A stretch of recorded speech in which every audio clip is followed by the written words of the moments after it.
वित्त मंत्री अरुण जेटली का पुलवामा पर बड़ा बयान, कहा बालाकोट एयर स्ट्राइक पुलवामा का बदला नहीं, पुलवामा नहीं होता तो भी बालाकोट होता। जी न्यूज के एडिटर सुधीर चौधरी के साथ खास बातचीत में अरुण जेटली ने कहा कि बालाकोट का चुनाव से कोई लेना देना नहीं, जो इसे चुनाव से जोड़ रहे हैं वो महामूर्ख हैं। जेटली ने गरीबों के लिए कांग्रेस की न्यूनतम आय योजना को चुनावी जुमला बताया, कहा कांग्रेस के पास कोई मुद्दा नहीं, इसीलिए गरीबों की आंखों में धूल झोंक रही। अरुण जेटली ने राहुल गांधी की समझ पर सवाल उठाया, कहा राहुल को विदेश नीति और प्रोटोकॉल में अंतर नजर नहीं आता। अरुण जेटली ने दावा किया कि लोकसभा चुनाव में बीजेपी के लिए दम मत मिलेगा, राहुल गांधी को बेहद आसान।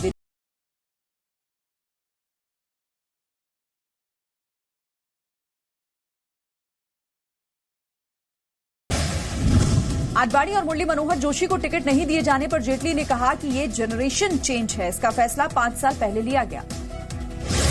वित्त मंत्री अरुण जेटली की जी न्यूज के एडिटर सुधीर चौधरी के साथ पूरी बातचीत आप देख सकते हैं सुबह 9 बजे केवल जी न्यूज पर।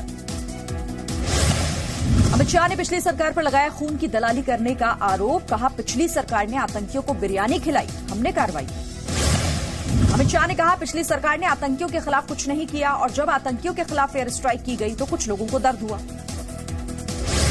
स्मृति ईरानी ने हिंदुत्व के मुद्दे पर कांग्रेस को घेरा, कहा कि जो लोग कोर्ट में राम के अस्तित्व को नकार चुके हैं वो अब राम भक्ति कर रहे हैं।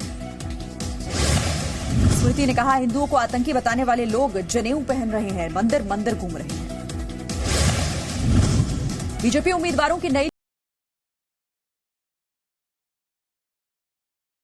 को मिला कानपुर से टिकट। बीजेपी की नई लिस्ट में 39 उम्मीदवारों के नाम, यूपी के 29 और पश्चिम बंगाल के 10 उम्मीदवारों के नाम घोषित किए गए। बीजेपी ने जया प्रदा को रामपुर से उतारा, कल ही बीजेपी में शामिल हुई थी जया प्रदा। केंद्रीय मंत्री मेनका गांधी और वरुण गांधी की सीटों की अदला बदली की गई है। मेनका इस बार सुल्तानपुर और वरुण गांधी पीलीभीत से चुनाव लड़ेंगे। बीजेपी ने अब तक 10 लिस्ट जारी की है, जिसमें 352 उम्मीदवारों की घोषणा की गई है। यूपी से 61 उम्मीदवार घोषित। पश्चिम बंगाल में ममता बनर्जी के भतीजे अभिषेक बनर्जी के खिलाफ बीजेपी ने डायमंड हार्बर सीट से निरंजन रॉय को उम्मीदवार बनाया है। अब तक राज्य में 40 उम्मीदवारों के नाम का ऐलान।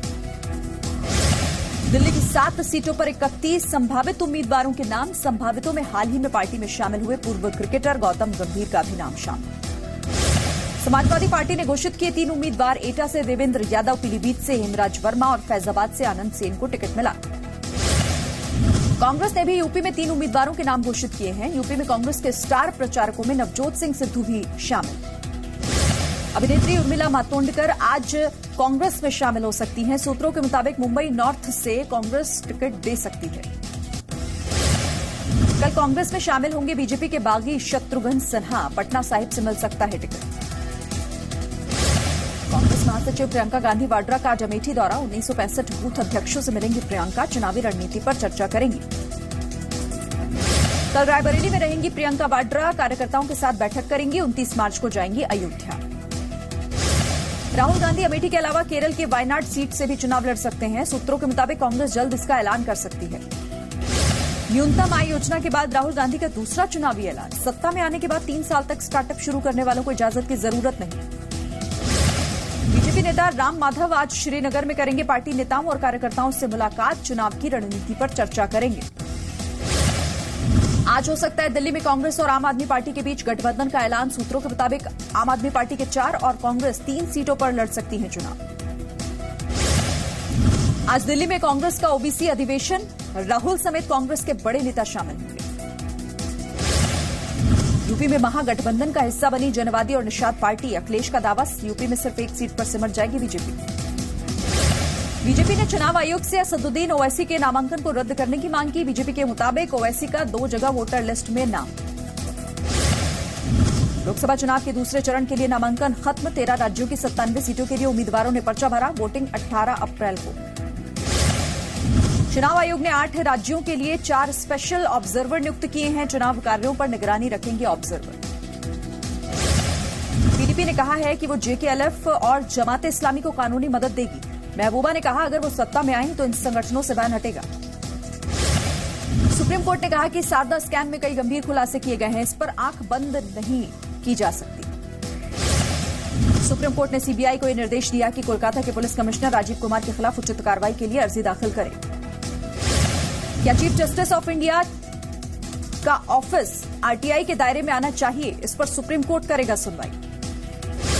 सुरक्षा मामलों की कैबिनेट कमेटी की बैठक होगी आज, पीएम मोदी की अध्यक्षता में बैठक होगी। बड़े नीरव मोदी की पेंटिंग्स की आयकर विभाग ने नीलामी कराई, 55 पेंटिंग्स से वसूले करीब 55 करोड़ रुपए। बैंकों का हजारों करोड़ रुपए लेकर फरार नीरव मोदी की 68 पेंटिंग्स को नीलामी के लिए रखा गया, 13 पेंटिंग्स को खरीदार नहीं मिल पाए। नीरव मोदी शुक्रवार को वेस्टमिंस्टर कोर्ट में दूसरी बार बेल के लिए आवेदन दाखिल करेगा। लंदन की जेल में बंद है नीरव। कोर्ट ने विजय माल्या के जब्त शेयरों को बेचने की अनुमति दी, शेयरों की कीमत 1000 करोड़ रुपए। 2 दिनों के दक्षिणी कमांड के दौरे पर आर्मी चीफ बिपिन रावत आज Africa India field training exercise के समापन समारोह में हिस्सा लेंगे। अस्पताल से छुट्टी मिलने के बाद विंग कमांडर अभिनंदन श्रीनगर पहुंचे। सूत्रों के मुताबिक छुट्टी पर होने के बाद भी अपने स्क्वाड्रन के साथ रहेंगे अभिनंदन। पाकिस्तान ने फिर किया नौशेरा सेक्टर में सीज फायर का उल्लंघन, भारतीय सेना ने दिया मुंहतोड़ जवाब। शारदा पीठ कॉरिडोर को लेकर पाकिस्तान का यू टर्न, पाकिस्तान के सूचना मंत्री फवाद चौधरी ने कहा शारदा मंदिर पर अभी कोई फैसला नहीं लिया गया। पहले खबर थी कि पाकिस्तान विदेश मंत्रालय ने पीओके में शारदा पीठ कॉरिडोर खोलने का प्रस्ताव अंतिम फैसले के लिए पीएम इमरान खान को भेजा है। पाकिस्तान के सिंध में एक और नाबालिग हिंदू लड़की का अपहरण किया गया, लड़की के पिता ने पुलिस में शिकायत दर्ज कराई।